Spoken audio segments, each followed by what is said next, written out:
विश्व प्रसिद्ध मंदिर पुरी जहाँ देखा जेतिकी सुंदर सेतिकी रहस्यमय मध्य। आज्ञा हाँ, यही मंदिर में प्रत्येक दिन किसी न किसी अलौकिक घटना देखा मिलता है। यह वीडियो को आरंभ शेष पर्यंत देखूँ, कारण यही वीडियो मुझे किसी रहस्यमय घटनार पर्दाफाश करने को जाऊँगी। So let's explore it.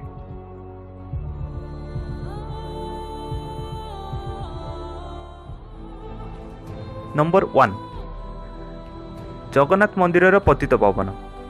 आपण केबे लक्ष्य करिसंती जे जगन्नाथ मंदिर रे उडुथिबा एही पतित पावनर दिग केवाडे रही थाए? आज्ञा हाँ, यार दिग पवन बहिबार ठीक विपरीत दिगरे ही रही थाए। अर्थात पवन जदि पूर्व पश्चिम आड़ को बहुत है, तेबे पतित पावन दिग पश्चिम पूर्व आड़ को थाए। यह अति आश्चर्यजनक हेले सत्य। नंबर 2, जगन्नाथ मंदिर ठीक उपरे आपण कौनसी पक्षी को उड़ुथिबार देखिपारे नहीं। यार कारण आज पर्यंत कहार को भी जना न थाए। नंबर 3, जगन्नाथ मंदिर छाई अदृश्य अटे। आज्ञा हाँ, जगन्नाथ मंदिर छाई आपण केबे भी लक्ष्य करि परिबे नहीं, कारण यह अति ज्ञान और कौशल गठित होछि जे यार छाई भूमि रे पड़े नहीं। नंबर 4, यही घटना को आपण परीक्षा न कले विश्वास करें नहीं। तेणु आपण जदि केबे पुरी जाती तेबे मो कहबाकू जाउथि एही घटना को निश्चय परीक्षा करेंगे। से जगन्नाथ मंदिर सिंहद्वार दे मंदिर को प्रवेश करने समय रे आपण कौनसी समुद्र साउंड बा शब्द शुणा पाइबे नहीं,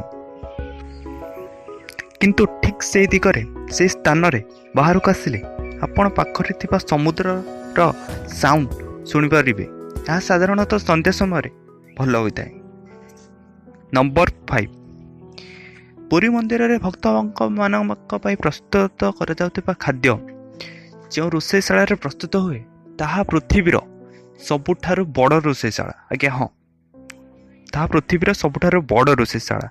नंबर 6, साधारणतः दिन बेला समुद्र स्थल भाग आड़ को पवन दे थाए एवं रात्रि रे स्थल भाग आड़ समुद्र आड़ को पवन दे थाए, किंतु पुरी रे यह संपूर्ण उलटा। यार कारण आज पर्यंत वैज्ञानिक माने जानी पारि नांती। नंबर 7, जगन्नाथ मंदिर रे ऊपर थिबा ई चक्र को आपण जेकोसी भी ठिया होई लक्ष्य कले ताहा आपण को सम्मुख रे सबु बेले रहिथिबा परि दृश्यमान हुए। अर्थात जेउठी भी छिड़ा हेले आपण चक्र को कड़े थिबार देखि परिबे नहीं।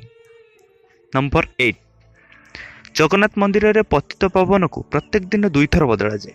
आपण कहबे अरे यार एथे कौन मजा कथा अच्छी? तो शुणु, जगन्नाथ मंदिर रे एही पतित पावन को बदल जाते व्यक्ति जनक चढ़ा समय ऊपर को जेपरी चढ़ी था तार ठीक उलटा परी ओल्लई था। आज्ञा हाँ, ठीक उलटा परी। नंबर 9, नवकलवर रे परिवर्तन होता ब्रह्म ए सारा विश्व रे एक आश्चर्यजनक वस्तु रूप रही आसी। यह आज पर्यंत ना किए देखी ना किए बुझीपारी। आपण कहबे जदि कहीं देखी ना तेबे यह परिवर्तन कर समय निश्चय तो कहीं देखी।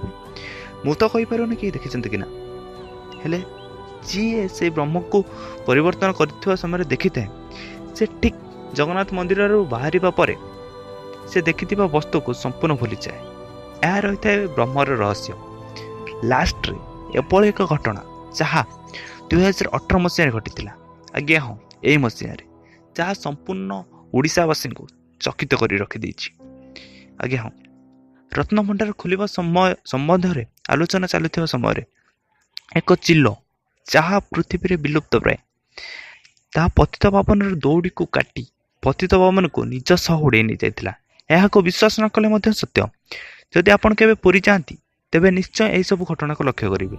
जदि जाइथांती तो कौन लक्ष्य करिसंती कमेंट रे लिखंतु। वीडियो को पसंद लगी लाइक करंतु। यही पर वीडियो को पाइबा पई एही चैनल को सब्सक्राइब करबा भूलंतु नहीं। Thank you.